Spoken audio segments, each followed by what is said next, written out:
Resaka ny tontolon'ny fitaterana kosa isika farany teo dia nahitana fiakarana ny vidin'ny solika samy efa niandry izay mety ho fetraka an'izay ao amin'ny tontolon'ny fitaterana ny rehetra saingy nanamafy kosa ry zareo avy eo anivon'ny CTU fa tsy mbola isy ianao ny fampiakarana ny sarandalana saingy miandry kosa ilay fanatanana napetraky ny fitondram-panjakana amin'ny sy ny fanampiana omena azy ireo ary zareo avy eo anivon'ny CTU.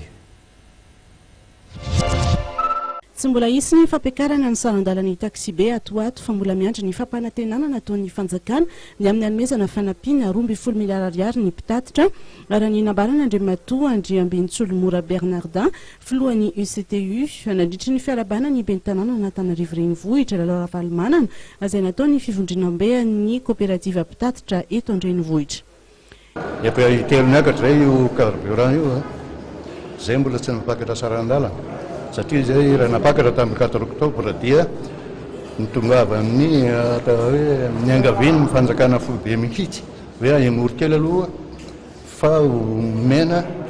12 milliards d'ariary nareo manomboka amin'ny 1er novembre 2016 ka tamin'ny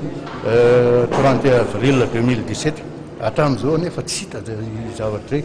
tsy hita zay volonam-panantenana zay fanampiana zay le tômôbila marina ny atabialanay eo fantatra nefa mitrosany amin'ireo banky microfinance rehetra ireo zahay dia sahirana kanefa moa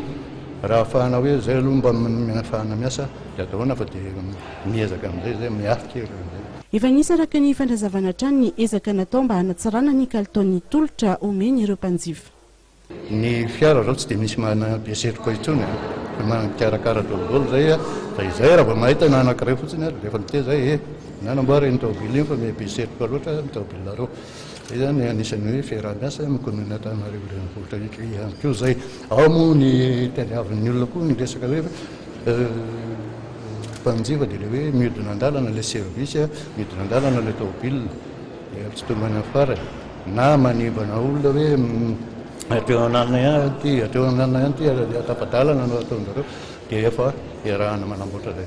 Mikasika ny fitoanan'ny fifamoivoizana kosa dia nilaza ny lehiben'ny CTU fa andraikitry ny rehetra ny mitady vahaolana amin'izany no mariny fa misy 503 arivo ireo taxi be mifamezivezy eto an-drenivohitra raha toa ka mahery ny 10 hetsy ny isan'ireo fiara rehetra.